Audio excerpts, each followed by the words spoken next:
Hello, Liverpool fans. Welcome to the Liverpool Report, your go-to source for the latest news, match updates, and transfer stories straight from Anfield.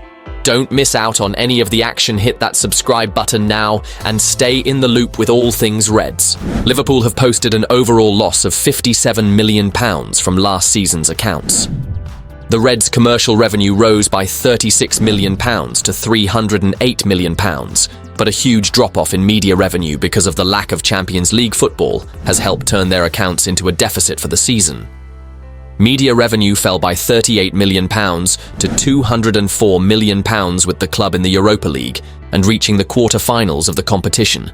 Some of that was offset by finishing third in the Premier League, an improvement on the previous campaign. They also won the Carabao Cup, but it did not help them achieve a profit with loss before tax at £57 million. The club are not in any risk of breaching PSR regulations and will continue to invest in the squad. Liverpool's chief finance officer Jenny Beecham said, "Operating a financially sustainable club continues to be our priority, and with the continued increase in costs, it's essential to grow income streams year on year to maintain financial stability. The success of our commercial operations, together with the opening of the new Anfield Road stand, has increased our revenues during this reporting period, which demonstrates our desire to continue to compete at the highest levels of football in the men's and women's game." The global appeal of this football club continues to be phenomenal and is the underlying strength and opportunity we have for continued growth. We also take our social responsibilities seriously, using our global appeal to increase our community impact and sustainability efforts, in which we are leading the way across the football industry. We will continue to operate in accordance with football's financial rules and regulations, while maintaining investment opportunities in our operations, infrastructure, and players. Our focus right now is to finish this season as strong as possible, both on and off the pitch, to fulfill our collective ambitions for success. Matchday revenue rose by £22 million to £102 million, thanks to the extended Anfield Road stand. While commercial revenue is up £36 million to £308 million, thanks to deals with the likes of UPS, Google Pixel, Peloton, and Orion Innovation, with Kodansha and Carlsberg extending their existing partnerships. Admin costs have rose by £38 million to £600 million, while overall revenue rose to £614 million, a £20 million increase on 2022-23. The administrative cost rises are down to numerous factors, including inflation, wage increases for playing and non-playing staff, as well as other items such as rising utility costs. The accounts include significant investment in the playing staff for the men's team, with Alexis McAllister, Dominic Szoboszlai, Wataru Endo, and Ryan Gravenberch's fees in the costs. While 11 contracts were extended, and there was also investment in the women's team squad. Liverpool will hope the fact they are included in this season's Champions League will mean that the deficit should be substantially less next season, although that will depend on a number of factors, including investment in players. Only a bitter fan of a rival club would put an asterisk next to Liverpool's last Premier League title win.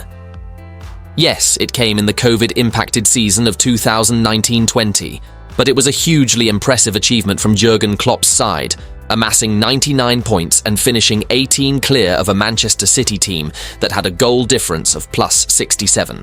And there will certainly be no asterisk against their impending title win in the 2024-25 season. Arneslot inherited a very good squad of players from Jurgen Klopp, but has improved them considerably.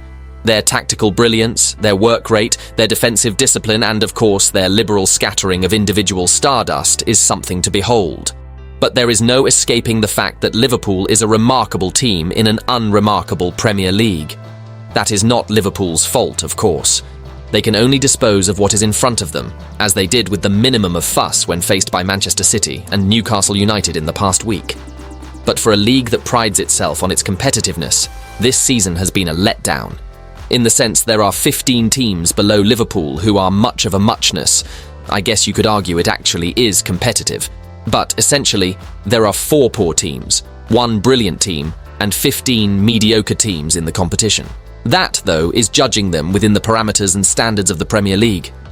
Which is why the knockout stages of the Champions League and Europa League with English clubs, seeming to have a strong hand in both competitions, now provide the most compelling narrative in the final months of the season.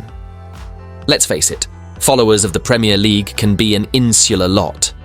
The most exciting league in football?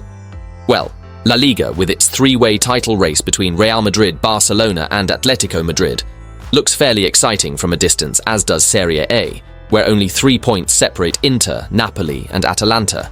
But naturally, we tend to concentrate mainly on the attraction of our own league, and that is part of the reason why Mohamed Salah is being talked about by a lot of people as a shoo-in for the Ballon d'Or. It is true he is more sensational than he has ever been, but there are some outstanding individuals in other countries. Statistics only ever tell a sliver of a story, but the leading individual scorers in the domestic leagues of France, Germany, Italy and Spain all have a better goals per minute ratio than Salah has. And in the list of scorers in this season's Champions League, Salah is alongside 19 other players in 31st place, having collected 3 goals, one of which was a penalty. His stunning number of Premier League assists stands out, but the overarching point is that there are a lot of supremely talented players beyond these shores, and the destiny of the 2025 Ballon d'Or will almost certainly be decided by what happens in the Champions League between now and the last day of May. And, harsh as it may seem, resistance to Liverpool's charge has been so tepid that their fortunes in the Champions League, and they begin their knockout campaign with a very difficult tie against Paris. Saint-Germain will determine whether this is a very good team or a great team, topping the ladder and beating the likes of Milan, Bayer Leverkusen and Real Madrid in the process. The signs from the qualification process could not have been more encouraging. But the real battle for Salah, for Slot, and for the Premier League's claims of being the best starts in Paris next week. You cannot play football if you're not ready to lose. In many ways, those words uttered by Jurgen Klopp in episode 1 of Doubters to Believers Liverpool FC Klopp's era sum up the man and the manager.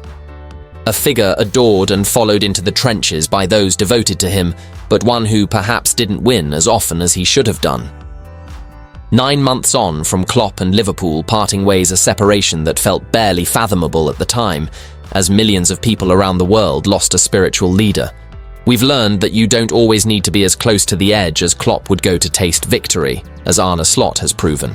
However, the soon-to-be Premier League champion will be the first to tell you that he is benefiting from the work that Klopp put in, not just in rebuilding a squad, but in repairing a club. Doubters to Believers, the new 4-part documentary from Amazon Prime Video, which is released in its entirety on Friday, isn't really what it set out to be.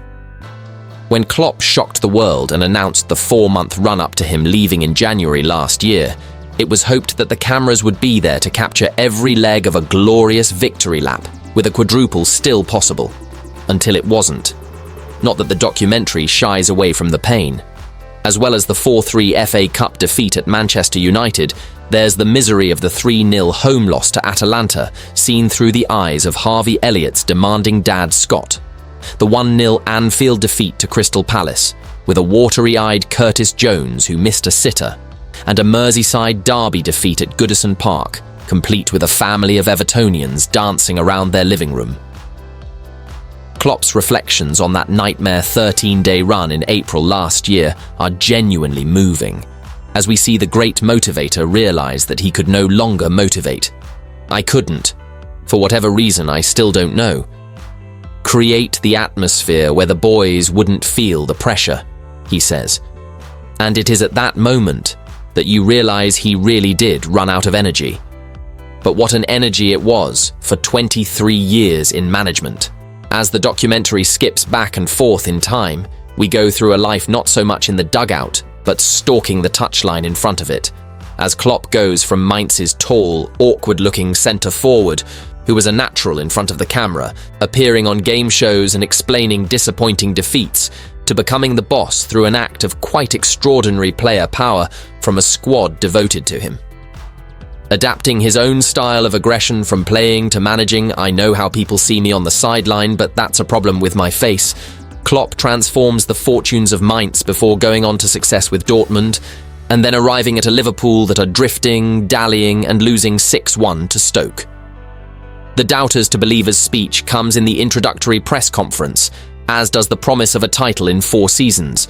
And while it is easy to remember those now because they were statements which came true, it is somewhat startling to recall the context in which this charismatic figure was making them. We see a Klopp who was deeply unimpressed with the Anfield dressing rooms, and a figure who was mocked and criticised in his early months at the club, with radio phone-ins fielding calls to sack him. The infamous celebration in front of the Kop after the draw with West Brom embarrassing, says Adam Lallana, gets an airing too, but then gradually things begin to change for the better. After he turned up at the academy on his first day in the job to cast an eye over promising youngsters to promote, just as he had with Mario Götze at Dortmund, Klopp's trust in youth takes centre stage as a key theme.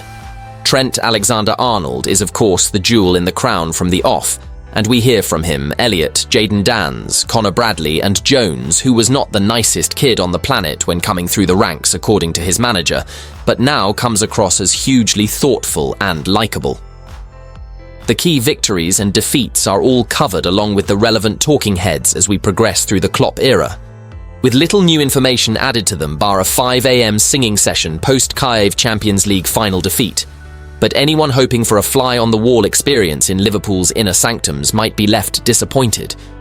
We see Pep Lijnders hold a video session with Darwin Núñez, urging the Uruguayan to believe in himself more. We get to see the wholesome joy of Danns, then 18, entering the dressing room as a conquering hero after his FA Cup brace against Southampton, and we get Klopp's final dressing room speech to his players, urging them to go on and achieve everything they can.